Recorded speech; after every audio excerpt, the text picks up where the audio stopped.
Warning, you might find the content herein disturbing, but the truth must be revealed. Our programs offer many languages. Please visit suprememastertv.com/schedule. Nos programmes offrent plusieurs langues. Veuillez visiter suprememastertv.com/schedule. Nuestros programas ofrecen varios idiomas. Visiten suprememastertv.com/schedule. I nostri programmi sono offerti in molte lingue. Consultate suprememastertv.com/schedule.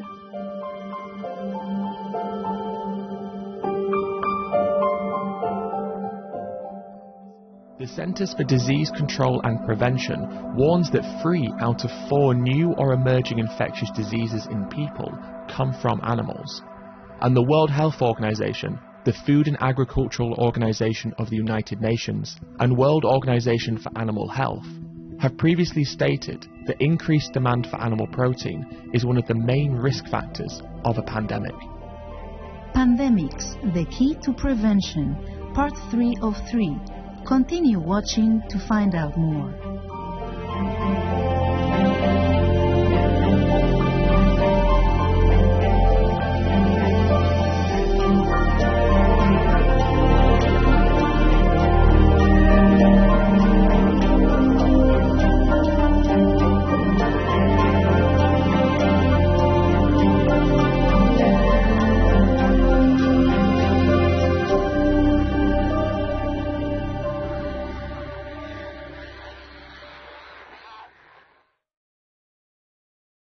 Greetings, noble viewers. My name is Melvin. The people of the United States Virgin Islands wish that your life will be filled with joy and peace. May the Divine bless you for all your kind deeds.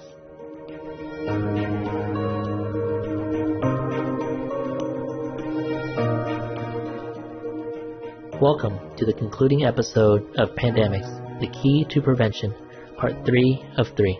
In our previous episodes, we learned that most of the 20th century's major pandemics, AIDS, swine flu, H1N1, SARS, MERS, Ebola, bird flu, etc., were zoonotic. That is, they originated in animals.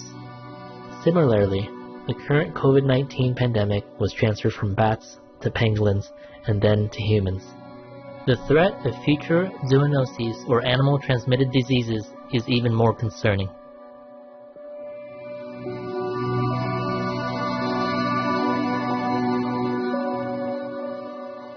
Since 1960, the Earth's population has more than doubled, but during that same period, meat production has increased by approximately 500%, meaning that humans are eating more meat than ever before.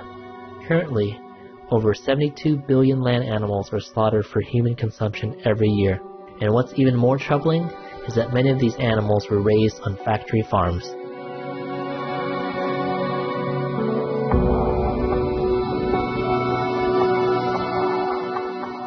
For years, World Health experts have warned about the dangers of factory farms as uncontrolled sources of new viruses.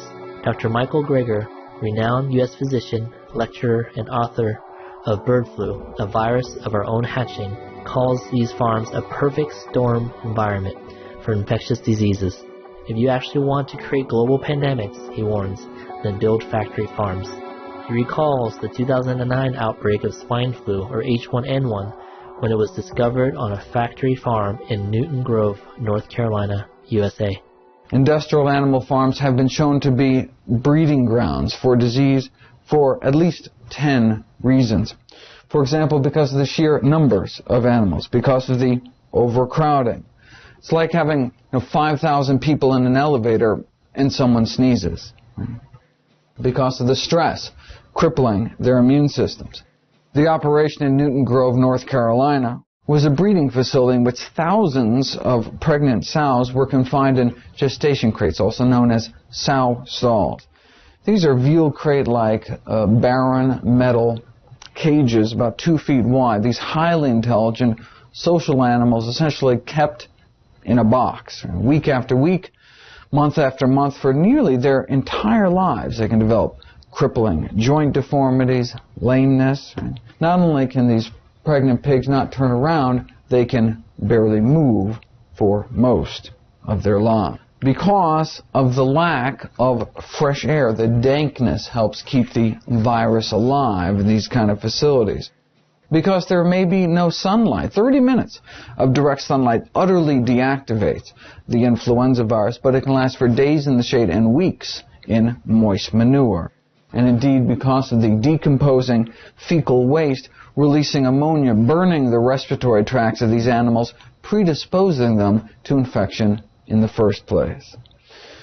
Put these and all these other factors together, and what you have is really this kind of perfect storm environment for the emergence and spread of new so-called super strains of influenza. In this age of emerging diseases, we now have billions of feathered and curly-tailed test tubes for viruses to incubate and mutate within billions more spins at pandemic roulette. World organizations recognize the need for international regulation of the livestock animals industry. The United Nations Food and Agriculture Organization, FAO, states that as a global community, we must start applying the appropriate animal health policies and programs in order to safeguard public health and ensure food safety.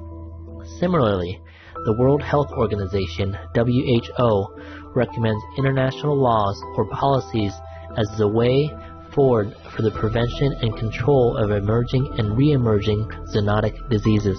Pandemics are immensely costly, both in terms of lives lost and economic costs, and most of them come from animals.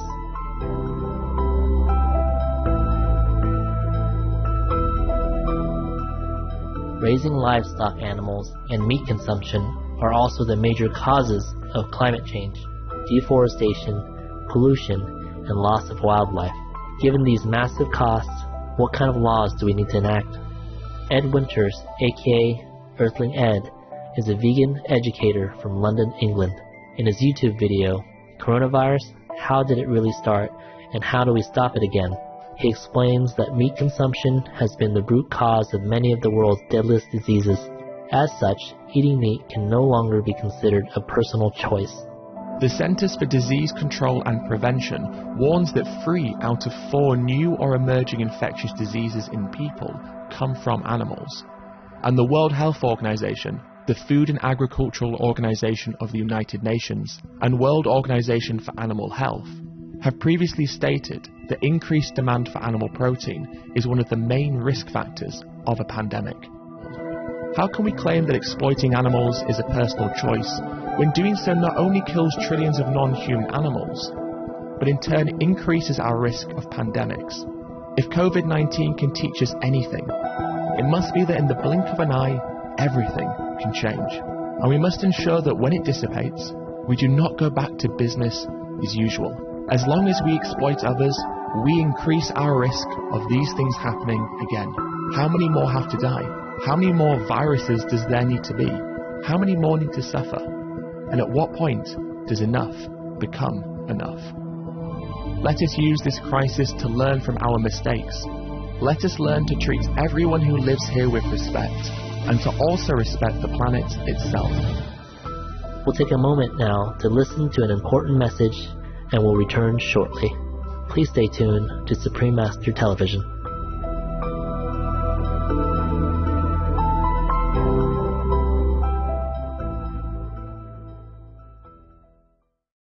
Welcome back to our program, Pandemics, the Key to Prevention, Part 3 of 3. COVID-19 started because of humanity's habit of meat consumption. Is COVID-19 trying to tell us something? Dr. Michael Klaper, a highly acclaimed physician, consultant, and speaker, believes the current pandemic is a warning. I have to say something about the origin of this scourge that we're facing. This was not a random event.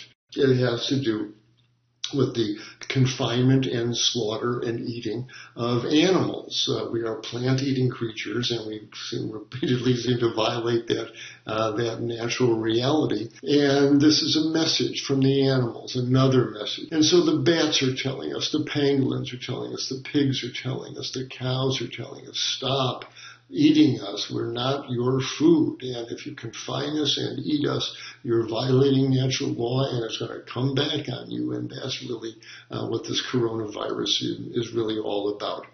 And so All we have to do is go to our natural diet. The bats are telling us that we are not your food. You eat rice and beans and greens and fruits and vegetables. You'll be fine and healthy. We'll be fine and healthy. Let's eat a healthy, whole food, plant-based diet. And this will all go away. This will be the last animal-based viral epidemic we'll ever have to face. And that's the real message. For more than 3 decades, Supreme Master Ching Hai has been reminding us about the bad karma we incur from eating meat and the need to adopt to the compassionate, plant-based lifestyle. The current situation is so critical that in March 2020, Master sent an urgent message to all world leaders and governments.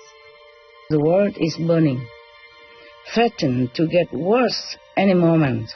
Humans and animals perishing at an alarming rate. Heavens and earth are plaguing us with ever new, more strange diseases. Destructive signs are evident everywhere.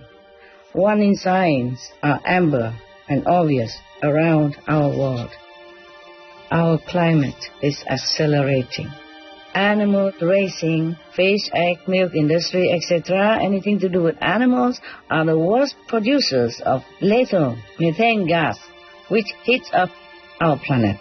So, stopping these brutal, murderous businesses is the fastest way to cool our earth.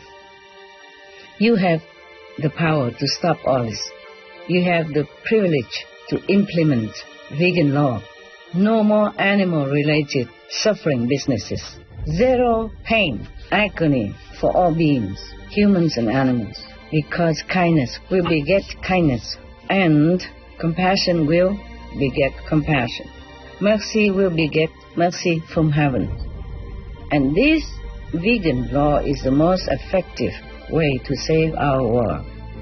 So do not run away anymore from this inevitable decision. Simply just make the vegan law and sign it before it's too late for you to decide the right thing, before it's too late to even regret, before more of God's wrath descends upon us with more severe weather, more plague, more terror, more lives lost, more precious resources disappear, more financial disaster. Work for God, with God, so you will be feeling light, pure, and happy. By doing the right thing now, make the vegan law to save our world. Make veganism the law.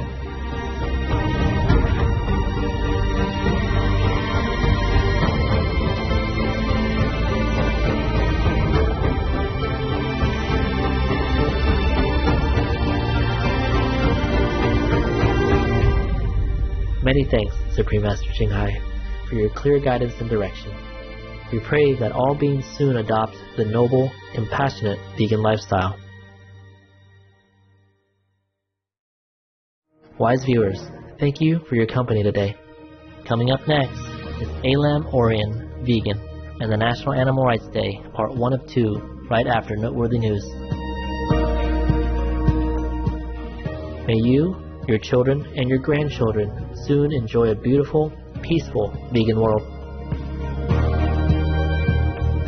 Our programs offer many languages. Please visit suprememastertv.com/schedule and suprememastertv.com/PE